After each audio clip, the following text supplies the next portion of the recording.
Good evening guys, कैसे हैं आप लोग। आशा करता हूँ अच्छे होंगे। तो हम पढ़ रहे थे थिंक एंड ग्रो रिच, जिसके लेखक है नेपोलियन हिल। तो हमारा तीसरा अध्याय अभी चल रहा था, तो चलिए कंटिन्यू करते हैं। इस दृष्टांत के लिए चुनी गई घटना पीछे सन 1900 की है। जो ये दृष्टांत चल रहा है, इसमें जो घटना है वो पीछे क्या है, 1900 की है, जब संयुक्त राज्य अमेरिका में इस्पात निगम का गठन किया जा रहा था। जब संयुक्त राष्ट्र अमेरिका में क्या कर रहा था, इस्पात से रिलेटेड वो होते हैं, जैसे ये बिल्डिंग्स वगैरह का काम चलता है इस्पात से रिलेटेड। तो इनका क्या चल रहा था, गठन किया जा रहा था उस समय। आप जैसे जैसे कहानी पढ़ते जाते हैं, इन मूलभूत तथ्यों को दिमाग में रखें और आप समझ जाएंगे कि कैसे विचार बड़ी संपत्ति में परिवर्तित कर देगी है। जैसे जैसे आप कहानी पढ़ रहे हैं, तो कुछ इन मूलभूत तथ्यों को आपने दिमाग में रखना है और आप समझ जाएंगे कि कैसे विचार बड़ी संपत्ति में परिवर्तित किए जाते हैं। बड़ी संपत्ति में आप खुद के विचार को कैसे परिवर्तित कर देते हैं, ये आप जान पाएंगे। पहला विशाल संयुक्त राज्य अमेरिका इस्पात निगम चार्ल्स एम श्वाब के मन में उनके द्वारा अपनी कल्पना के जरिए बनाए गए एक विचार के रूप में पैदा हुआ था। जो पहला विशाल संयुक्त राज्य अमेरिका का इस्पात निगम था, वो चार्ल्स एम श्वाब एक निगम के एक वो है, जिन्होंने निगम का संगठन का जो ये अमेरिका इस्पात निगम का चार्ल्स इन्होंने वो करा था, गठन करा था इसका। तो इनके मन में क्या आया था, उनके द्वारा एक कल्पना के जरिए बनाए गए एक विचार के रूप में पैदा हुआ था। कल्पना के जरिए एक विचार बताया और विचार के द्वारा उसमें पैदा हुआ था। दूसरा, उन्होंने आस्था को अपने विचार के साथ मिलाया।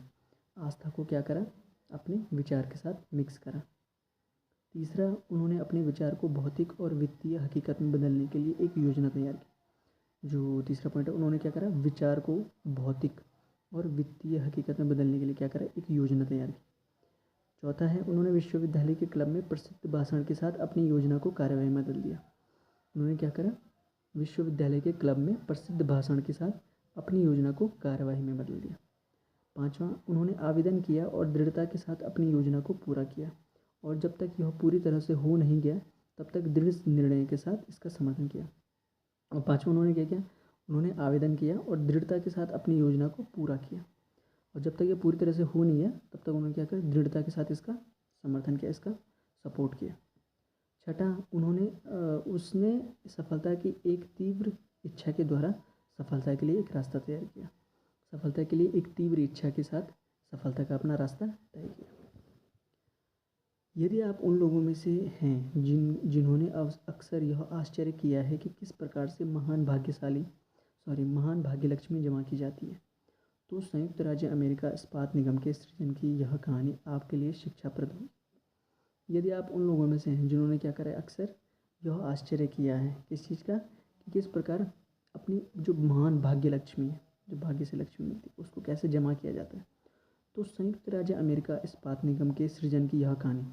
तो ये जो निगम है, संयुक्त राज्य अमेरिका का जो इस्पात निगम है, इसके बनने की जो कहानी है, ये आपके लिए बहुत काम आएगी, शिक्षाप्रद होगी। यदि आपको कोई संदेह है कि इंसान सोचकर अमीर हो सकता है, यदि आपको अभी भी शक है कि सोचकर कैसे कोई इंसान अमीर बन सकता है, तो यह कहानी आपके संदेह को दूर कर देगी। तो ये जो कहानी है, ये आपके शक को दूर कर देगी बिल्कुल, क्योंकि आप इस पुस्तक में वर्णित संयुक्त राज्य अमेरिका में इस्पात के 13 सिद्धांत के बड़े हिस्से को लागू करने की कहानी स्पष्ट रूप से देख सकते हैं। क्योंकि आप इस पुस्तक में देख सकते हैं कि संयुक्त राज्य अमेरिका में जो इस्पात का निगम बना था, उसको बनाने के लिए जो 13 सिद्धांत इसमें दिए गए हैं, एक बड़े हिस्सों को लागू करने की स्पष्ट रूप से देख सकते हैं कि एक बड़ा हिस्सा इन सिद्धांतों के माध्यम से कैसे उन्होंने अपनी योजना को सफल करा। तो ये आप देखेंगे। एक विचार की शक्ति का यह चौंकाने वाला विवरण नाटकीय रूप से जॉन लोवेल द्वारा न्यूयॉर्क के वर्ल्ड टेलीग्राम में बताया गया था। अब ये जो एक विचार की शक्ति का यह चौंकाने वाला जो विवरण है, ये नाटकीय रूप से जॉन लोवेल, जो एक न्यूयॉर्क के वर्ल्ड, मतलब उसमें मीडिया में एक लेखक हुए हैं, तो उनके द्वारा न्यूयॉर्क के वर्ल्ड टेलीग्राम में बताया गया है, जिनकी कृपा से यहाँ पुनः प्रकाशित किया जा रहा है, जिनकी कृपा से यहाँ दोबारा उसको प्रकाशित किया जा रहा है। 1 अरब डॉलर के रात्रि भोज के बाद का एक सुंदर भाषण। अब क्या हो रहा है यहाँ पे, 1 अरब डॉलर के रात्रि भोज के बाद एक सुंदर भाषण दिया जा रहा है। इसके बारे में यहाँ पे अब आगे चर्चा होगी। जब 12 दिसंबर 1999 की शाम को देश के कोई 80 अमीर दिग्गज लोग पश्चिम के एक युवक का सम्मान करने के लिए फिफ्थ एवेन्यू के यूनिवर्सिटी क्लब के समारोह कक्ष में एकत्रित हुए। जब 12 दिसंबर 1999 की शाम को देश के कोई 80 अमीर दिग्गज लोग, जो 80 अमीर लोग थे दिग्गज, वो जमा हुए पश्चिम के एक युवक का सम्मान करने के लिए। पश्चिम का एक युवक था, उसका सम्मान करने के लिए फिफ्थ एवेन्यू के यूनिवर्सिटी क्लब के समारोह कक्ष में एकत्रित हुए। तो वहाँ पे सब ये 80 लोग जमा हुए। आधा दर्जन से ज़्यादा मेहमानों को यह एहसास नहीं था कि वे अमेरिकी औद्योगिकी इतिहास की सबसे महत्वपूर्ण घटना के गवाह बनने वाले। जो आधा से ज़्यादा लोग थे वहाँ पे, उनको पता ही नहीं था कि ये इतिहास में उनके सामने जो घटने वाली घटना है उसके ये गवाह बनने वाले हैं। क्या घटना घटने वाली थी वहाँ पे? जे एडवर्ड सीमंस और चार्ल्स स्टीवर्ट स्मिथ के दिल पिट्सबर्ग की एक हाल की यात्रा के दौरान चार्ल्स एम स्वाब द्वारा उनके लिए किए गए भव्य आतिथ्य के लिए आभार से भरे हुए थे। अब ये जो दो लोगों का नाम यहाँ पे बताया गया है, एक तो जे एडवर्ड सीमन है और दूसरे हैं चार्ल्स स्टीवर्ट स्मिथ। इनके जो दिल हैं वो पिट्सबर्ग की एक हाल की यात्रा के दौरान चार्ल्स एम स्वाब द्वारा उनके लिए किए गए आतिथ्य के लिए आभार से भरे हुए थे। चार्ल्स एम स्वाब ने उनका आतिथ्य संस्कार बहुत अच्छे से किया था। उनका दिल भरा हुआ था उस चीज़ से कि यार कितना एक आदमी किसी के लिए भव्यता से भर सकता है, कितने एक आतिथ्य से भर सकता है। तो उस चीज़ से उनका दिल भरा हुआ था। जिन्होंने पूर्वी बैंकिंग के 38 वर्षीय फौलादी आदमी का परिचय कराने के लिए रात्रि भोज की व्यवस्था की थी। जिन्होंने क्या था? पूर्वी बैंकिंग के 38 वर्षीय फौलादी आदमी 38 वर्षीय फौलादी आदमी का परिचय कराने के लिए, 38 वर्ष का जो फौलादी आदमी मतलब कोई आदमी था जिसका उन्होंने परिचय कराया था, तो उसका परिचय कराने के लिए रात्रि भोज की व्यवस्था की थी। लेकिन उन्हें उस सम्मेलन में खलबली मचने की बिल्कुल उम्मीद नहीं, लेकिन उनको जरा भी अनुमान नहीं था कि उस सम्मेलन में खलबली मच सकती है, मतलब भागा दौड़ी या दौड़ बदड़ हो सकती है। उन्होंने उसे वास्तव में चेतावनी दी थी कि न्यूयॉर्क के रूढ़िवादी व्यक्तित्व को पसंद नहीं करेंगे और कि यदि वह स्टिलमैन, हरीमैन और वॉल्टर बिट को उबारना नहीं चाहते तो बेहतर होगा कि वे खुद विनम्र शेखी को 15 या 20 मिनट तक सीमित कर दें और उसके बाद जाने दें।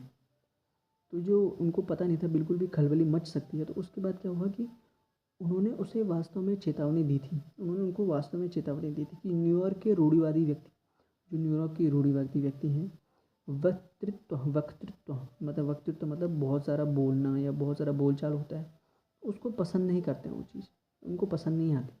और कि यदि वह स्टिलमैन और उसमें क्या उन्होंने ऐड करा है कि यदि स्टिलमैन, हरीमैन और वॉल्टर बिट को अगर वो उबाना नहीं चाहते तो बेहतर होगा कि वे खुद विनम्र शेखी को 15-20 मिनट तक सीमित कर दें।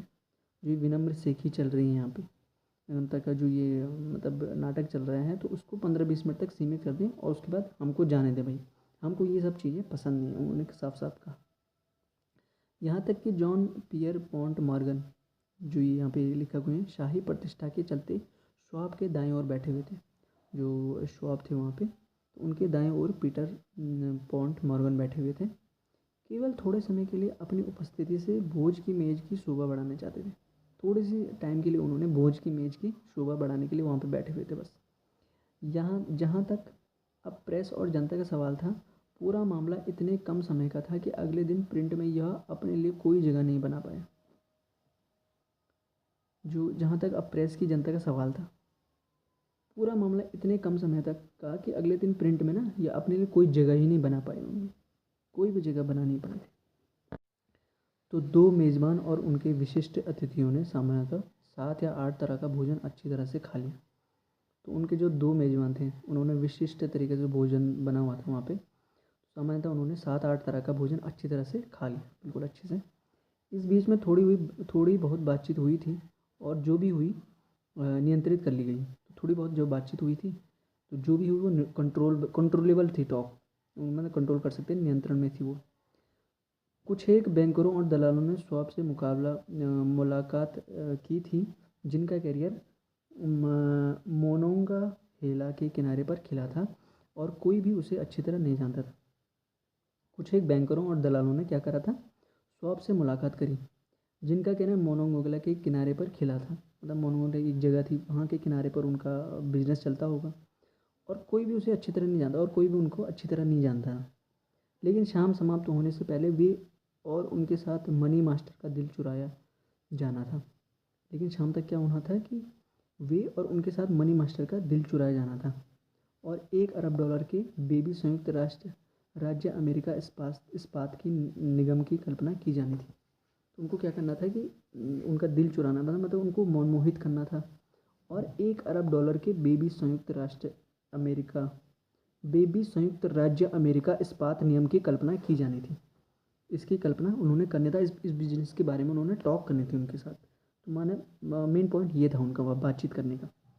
इतिहास की खातिर यह शायद दुर्भाग्यपूर्ण है कि शायद रात के खाने पर चार्ली श्वाब के भाषण का कोई रिकॉर्ड कभी नहीं बनाया गया। इतिहास की खातिर यह शायद दुर्भाग्यपूर्ण था कि शायद रात के खाने पर चार्ली श्वाब के जो भाषण था का कोई रिकॉर्ड भी कभी नहीं बनाया गया, कोई रिकॉर्ड ही नहीं है उस चीज़ का। उन्होंने शिकागो के बैंकरों की एक ऐसी ही बैठक के दौरान बाद की एक तारीख पर इसके कुछ भागों को दोहराया। अब उन्होंने क्या करा, शिकागो बैंकरों की जो ऐसी बैठक थी, एक हुई थी उनकी दौरान बाद की एक तारीख पर इनके कुछ भागों को दोहराया था। फिर बाद में भी जब सरकार स्टील ट्रस्ट को भंग करने के लिए निवेदन लाई, अब जब सरकार बाद में भी स्टील ट्रस्ट जो उनको बनाया गया था वहाँ पे, तो उसको भंग करने के लिए अगर उनको योजना लाई थी सरकार बाद में, तो उन्होंने गवाह स्टैंड से प्रतिक्रिया का अपना खुद का वृत्तांत दिया। तो उन्होंने जो गवाह स्टैंड से होता है, जो कटघरे में जो गवाह जहाँ पे खड़े रहते हैं, वहाँ से उन्होंने प्रतिक्रिया पर खुद का वृत्तांत दिया, खुद की अपनी स्टोरी बता दी उन्होंने, जिसने वित्तीय गतिविधियों के एक उन्माद में मॉर्गन को उत्तेजित कर दिया। मॉर्गन थे वहाँ पे, उनको वित्तीय गतिविधियों का एक उन्माद से उनको उत्तेजित कर दिया उन्होंने। संभावित है कि यह कुछ चुटकुलों से भरा है और वाक्पटुता में पिरोया, और संभावित है कि कुछ यहाँ पे चुटकुले चल रहे थे उस चीज़ में, वाक्पटुता में पिरोया गया था। अव्याकरणिक मतलब कुछ भी उसमें व्याकरण नहीं थे, कुछ भी ग्रामर नहीं था। श्वाब ने भाषा की बारीकी की परवाह कभी नहीं की थी। अब श्वाब क्या करते थे, भाषा की बारीकी की मतलब क्या शब्द यूज़ हो रहे हैं, कभी भी उनको मतलब आइडिया नहीं रखता था उस चीज़ का। एक घरेलू भाषण था इनका, एक घरेलू भाषण ही दिया था उन्होंने नॉर्मली।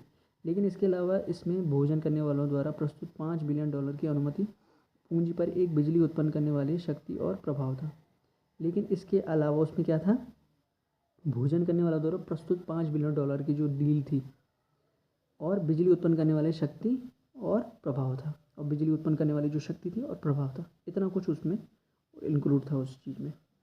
इसके समाप्त होने के बाद भी सभा अभी भी इसके जादू से मंत्रमुग्ध थी। जब ये मतलब ये भाषण ख़त्म भी हो गया, तब भी सभा उसके मंत्रमुग्ध थी, उसकी माइंड में, सभा के माइंड में वही चल रही थी वो चीज़ें, मतलब वो मंत्रमुग्ध हो गई थी ये चीज़ें सुन के। हालांकि श्वाब ने 90 मिनट तक बात की थी, श्वाब ने केवल 90 मिनट तक बात की थी। मॉर्गन वक्ता को आले के समान खिड़की के पास ले गया, जहां ऊंची असहज सीट से अपने पैरों को नीचे लटकाकर उन्होंने 1 घंटे और बात की। अब क्या करा, 90 मिनट तो बात करी, लेकिन क्या करा फिर, मॉर्गन वक्ता को आले के सामने खिड़की पे ले गया। आले के सामने खिड़की होती है, जैसे खिड़की पे ले गया उनको, जहाँ ऊंची असहज सीट, जहाँ ऊंची थी असहज सीट, मतलब सीट ऊंची रहती है वहाँ पे, तो असहज नहीं रहती हो, असहज रहती है, और अपने पैरों को नीचे लटकाकर, और नॉर्मल अपने पैरों को नीचे लटकाकर उन्होंने 1 घंटे और बात करी। तो इतना उनके अंदर बात करने का, कम्युनिकेशन का एक वो था कि वो सामने वाले को ग्रैब कर लेते थे अपनी बातों से। श्वाब के व्यक्तित्व का जादू पूरी शक्ति के साथ चालू हो चुका था। अब उनकी जो पर्सनैलिटी का जो एक मैजिक था पूरी तरीके से स्टार्ट हो चुका था। लेकिन इससे भी अधिक महत्वपूर्ण और स्थायी वह पूर्ण और स्पष्ट कार्यक्रम था। लेकिन इससे भी महत्वपूर्ण क्या था, वो स्थायी कार्यक्रम था। कौन सा वाला, जो स्टील की उन्नति के लिए उन्होंने निर्धारित करा था कि स्टील का जो फैक्ट्री है, स्टील का जो बिजनेस है, उसको उन्नति के लिए मैंने निर्धारित कर रखा। तो उससे जो ज़्यादा बेहतर ये चीज़ थी उनके पास। कई अन्य लोगों ने बिस्कुट, तार और घेरा, चीनी, रबड़, विस्की, तेल के या च्युइंगम संयोजन के पैटर्न के बाद एक स्टील के ट्रस्ट के लिए मॉर्गन की रुचि जगाने की कोशिश करी। इतनी सारी चीज़ों के बाद एक स्टील फैक्ट्री, एक स्टील का बिजनेस स्टार्ट करने के लिए कई लोगों ने उनके अंदर रुचि जगाने की कोशिश करी। जॉन डब्ल्यू गेट्स नाम के जुआरी ने यह आग्रह किया। अब जॉन गेट्स नाम का एक जुआरी होता है, तो उन्होंने यह आग्रह करा कि लेकिन मॉर्गन ने उस पर विश्वास नहीं किया, लेकिन मॉर्गन ने ट्रस्ट नहीं किया उन पर। उन्होंने भी आग्रह करा इस चीज़ का कि आपका स्टील का बिजनेस करना चाहिए आपको, लेकिन ट्रस्ट नहीं करा मॉर्गन ने उस पर। शिकागो के मेयर जॉबर बिल मूर और जिम मूर, जो एक साथ एक मैच ट्रस्ट और क्रैकर कॉरपोरेशन बना चुके थे, उन्होंने भी यह आग्रह किया और विफल रहे।